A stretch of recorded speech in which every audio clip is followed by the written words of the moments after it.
अब देखो यार, ये बात तो तुम लोग भी मानोगे कि Kenny Omega versus will osprey के रेसल किंगडम का मैच पॉसिबली 2023 का मैच ऑफ द ईयर होने वाला है। बट गाइस यहीं अब इस मैच को लेकर जिम कॉर्नेट की तरफ से बहुत बड़ा बयान आ चुका है।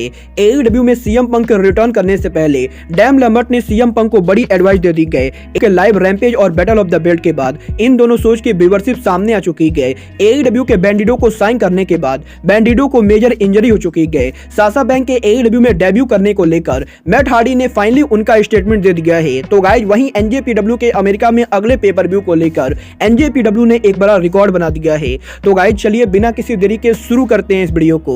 और गाइस सबसे पहले बात करते हैं रैम्पेज और बैटल ऑफ द बेल्ट के व्यूअरशिप की। अगर बात करें यहां पर रैम्पेज और बैटल ऑफ द बेल्ट के व्यूअरशिप की, तो गाइस सबसे पहले तो मैं आपको ये बता दूं, एईडब्ल्यू ने लास्ट टाइम जब उनका battle of the belt show कराया था, तो गाइस एईडब्ल्यू के उस battle of the belt show को अमेरिका में मात्र 3,17,000 लोगों ने देखा था। और गाइस इसके साथ साथ एईडब्ल्यू के लास्ट वीक के रैम्पेज शो को अमेरिका में मात्र 4,70,000 लोगों ने देखा। बड़गार बात करें यहां पर इस हफ्ते के रैम्पेज और बैटल ऑफ द बेल्ट की, तो गाइस यही 2023 में एईडब्ल्यू के पहले लाइव रैम्पेज और battle of the belt show के बाद इन दोनों शो की व्यूअरशिप पिछले शो के मुकाबले बढ़ चुकी है। क्योंकि गाइस इस हफ्ते एईडब्ल्यू के रैम्पेज शो को अमेरिका में करीबन 5,51,000 लोगों ने देखा। तो गाइस वहीं एईडब्ल्यू के battle of the belt show को अमेरिका में करीबन 4,09,000 लोगों ने देखा। और गाइस यहां पर एईडब्ल्यू के लास्ट वीक के रैम्पेज और एईडब्ल्यू के last battle of the belt show के मुकाबले एईडब्ल्यू के 2023 में हुए रैम्पेज और बैटल ऑफ द बेल्ट के व्यूअरशिप पहले के मुकाबले काफी ज्यादा बढ़ चुकी है। वेल गाइस देखना बहुत यार दिलचस्प होगा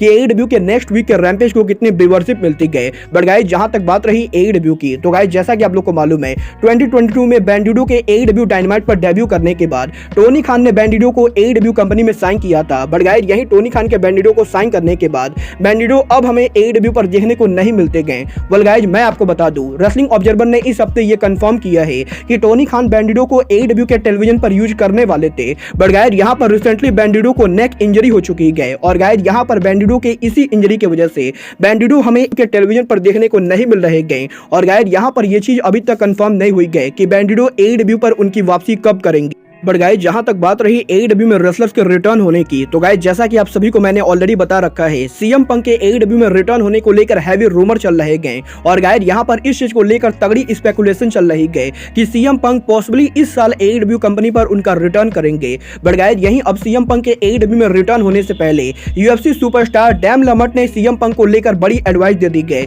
जहां पर इस हफ्ते डैम लैम्बर्ट के लेटेस्ट इंटरव्यू के अंदर डैम लैम्बर्ट ने सीएम पंक के बिहेवियर को लेकर बात की है। और गाइस यहां पर डैम लैम्बर्ट का ये कहना है कि जब सीएम पंक ने यूएफसी में काम किया था, तो गाइस उस समय डैम लैम्बर्ट ने सीएम पंक के साथ बैक स्टेज पर बहुत सारी बातें की थी। और गाइस सीएम पंक के साथ काफी ज्यादा बात करने के बाद डैम लैम्बर्ट अब सीएम पंक को पूरी तरीके से समझ चुके गए। और गाइस यहां पर अगर सीएम पंक एईडब्ल्यू पर उनका रिटर्न करने वाले गए, तो गाइस यहां पर डैम लैम्बर्ट सीएम पंक को यही एडवाइस देंगे कि सीएम पंक एईडब्ल्यू के ऑन स्क्रीन पर ज्यादा फोकस करे। क्योंकि गाइस यहां पर डैम लैम्बर्ट को ऐसा लगता है कि अगर सीएम पंक एईडब्ल्यू के बैक स्टेज पर दूसरे लोग उनके बारे में क्या बोल रहे हैं इसके बारे में सोचेंगे, तो गाइस सीएम पंक उनके पैरों पर कुल्हाड़ी मारने वाले गए। और गाइस यहां पर डैम लैम्बर्ट का यह कहना है कि रेसलिंग इंडस्ट्री के अंदर हमेशा रेसलर्स के पीछे उल्टी सीधी बातें होती गई। और गाइस यहां पर एईडब्ल्यू के प्रेस कॉन्फ्रेंस के ऊपर सीएम पंक ने मीडिया के सामने जो भी कहा था, डैम लैम्बर्ट उन चीजों को बिल्कुल भी जस्टिफाई नहीं करेंगे। क्योंकि गाइस यहां पर डैम लैम्बर्ट पर्सनली ये बिलीव करते गए कि सीएम पंक को बैक स्टेज पर टोनी खान से पर्सनली और प्राइवेट में ये बातें करनी चाहिए थी।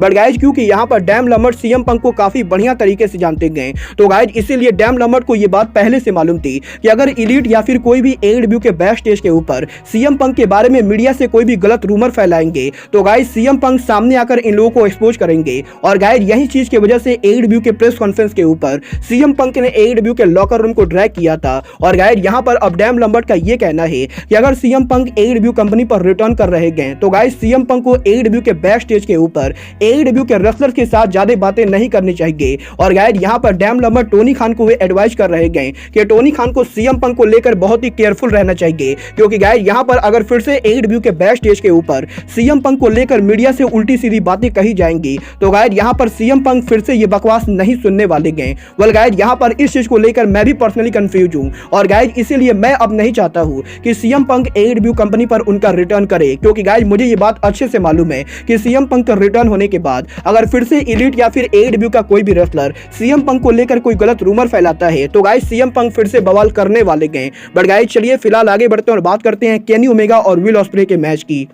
वल्गार बात करें यहाँ पर केनी ओमेगा और विल ऑस्प्रे की, तो गाइस इस बात में तो कोई भी शक नहीं गए कि टोक्यो डोम में हुआ ऑस्प्रे और ओमेगा का ये मैच रेसलिंग इंडस्ट्री का one of the greatest match है। बट गाइस यहीं अब इस मैच को लेकर केनी ओमेगा के बिगेस्ट हेटर जिम कॉर्नेट का बयान आ चुका है, जहां पर जिम कॉर्नेट ने इस हफ्ते उनके पॉडकास्ट के ऊपर ऑस्प्रे वर्सेज ओमेगा मैच को लेकर बात की गई। और गाइस यहाँ पर जिम कॉर्नेट का ये कहना है कि वैसे तो जिम कॉर्नेट केनी ओमेगा को बिल्कुल भी पसंद नहीं करते गए, बट गाइस यहाँ पर जिम कॉर्नेट बिल्कुल भी गलत बातें नहीं करेंगे। और गाइस यहाँ पर जिम कॉर्नेट का ये कहना है कि जिम कॉर्नेट ऑस्प्रे और ओमेगा के मैच को देखकर बहुत ही ज्यादा इंप्रेस हुए हैं। और गाइस जिस तरीके से टोक्यो डोम के अंदर केनी ओमेगा हील के तौर पर काम कर रहे थे, उस चीज को देखकर definitely Jim Cornette Kenny Omega की तारीफ करना चाहेंगे। और गाइस यहाँ पर यह पहली बार हुआ है जब केनी ओमेगा की जिम कॉर्नेट के द्वारा तारीफ हुई गई। बट गाइस क्योंकि जिम कॉर्नेट कुत्ते की पूंछ है, तो गाइस वो तो कभी सीधे नहीं होंगे। और गाइस इसीलिए केनी ओमेगा की तारीफ करने के तुरंत बाद ही जिम कॉर्नेट ने केनी ओमेगा के साथ साथ विल ऑस्प्रे की दबाकर बेइज्जती कर दी गई। जहां पर जिम कॉर्नेट का यह कहना है कि केनी ओमेगा और विल ऑस्प्रे टोक्यो डोम को मेन इवेंट कर सकते गए। बट गाइस यहाँ पर जिम कॉर्नेट को बिल्कुल भी नहीं लगता है कि केनी ओमेगा या फिर विल ऑस्प्रे WWE के रेसलमेनिया को कभी भी मेन इवेंट कर पाएंगे। और गाइस यहाँ पर बेसिकली जिम कॉर्नेट का ये कहना है कि केनी ओमेगा और विल ऑस्प्रे जापानीज क्राउड को सेल आउट कर सकते गए। बट गाइस इन दोनों के अंदर इतना दम नहीं गए कि ये दोनों अमेरिका के अंदर रेसलमेनिया को मेन इवेंट कर सके। और गाइस बेसिकली जिम कॉर्नेट ये कहना चाहते गए कि केनी ओमेगा और विल ऑस्प्रे रेसलमेनिया का मेन इवेंट करना डिजर्व नहीं करते गए। वेल गाइस आप लोग कॉर्नेट से एग्री करते हो या नहीं, आप लोग मुझे कमेंट करके बताइए। बट गाइस चलिए अब आगे बढ़ते हैं और बात करते हैं साशा बैंक के AEW में डेब्यू की। वेल गाइस जैसा कि आप सभी को मालूम है, AEW के इस हफ्ते के किया फोरम में होने वाले डायनामाइट शो के ऊपर साशा बैंक के डेब्यू को लेकर तगड़े रूमर हैं। बट गाइस यहीं अब साशा बैंक के AEW में पॉसिबल डेब्यू को लेकर AEW सुपरस्टार मैट हार्डी ने बात की गई, जहां पर इस हफ्ते मैट हार्डी के पॉडकास्ट के ऊपर मैट हार्डी ने साशा बैंक के पॉसिबल अराइवल को लेकर बात की गई। और गाइस यहाँ पर मैट हार्डी का ये कहना है कि जब कोडी रोड्स ने AEW को लीव करके WWE को ज्वाइन किया था, तो गाइस यहाँ पर यह पहली बार हुआ था जब AEW का कोई बड़ा सुपरस्टार WWE के ऊपर गया था। और गाइस WWE और AEW के बीच में ये सबसे बड़ा जंप था। बट गाइस यहाँ पर अगर AEW के डायनामाइट शो के ऊपर साशा बैंक AEW कंपनी पर डेब्यू करते गए, तो गाइस यहाँ पर पॉसिबली मैट हार्डी को लगता है कि साशा बैंक WWE से AEW में बिगेस्ट जंप होने वाला है। और गाइस यहाँ पर मैट हार्डी ये बिलीव करते गए कि साशा बैंक के AEW में आने की वजह से AEW के वुमेन डिवीजन को बहुत ही ज्यादा एक्सपोजर मिलेगा। वेल गाइस देखना बहुत ही ज्यादा दिलचस्प होगा कि क्या 2 दिनों में किया फोरम में AEW के डायनामाइट शो के ऊपर साशा बैंक AEW पर डेब्यू करती है या नहीं। बट गाइस जहां तक बात रही साशा बैंक की, तो गाइस जैसा कि हम लोगों ने टोक्यो डोम में देखा, टोक्यो डोम में साशा बैंक दुनिया की तीसरी सबसे बड़ी कंपनी NJPW पर डेब्यू कर चुके हैं। और गाइस यहीं NJPW में साशा बैंक के डेब्यू करने के बाद अब साशा बैंक AKA मर्सिडीज मोन का NJPW का पहला मैच अनाउंस हो चुका है, जहां पर NJPW ने यह कंफर्म किया है कि 18 फरवरी को NJPW के अमेरिका में होने वाले battle of the valley pay per view के मेन इवेंट के ऊपर साशा बैंक AKA मर्सिडीज मोन NJPW के अंदर NJPW की IWGP women champion Kairi Sen को चैलेंज करेंगी। और गाइस यहां पर जैसे ही NJPW ने इस मैच को अनाउंस किया, NJPW का अमेरिका में होने वाला ये पेपर व्यू पूरी तरह से सोल्ड आउट हो चुका है। और गाइस यहां पर मैं आपको ये बताना चाहूंगा कि साशा बैंक के मैच के अनाउंस होने के पहले NJPW के इस पेपर व्यू के ऊपर 1500 भी ज्यादा टिकट बाकी थे। बट गाइस यहां पर जैसे ही NJPW ने ये मैच अनाउंस किया, मात्र 24 घंटों के अंदर NJPW का ये पेपर व्यू सोल्ड आउट हो चुका है। और गाइस यहां पर अब NJPW के battle of the valley pay per view के ऊपर हमें करीबन 2150 लोग पूरी तरह से सोल्ड आउट देखने को मिलेंगे।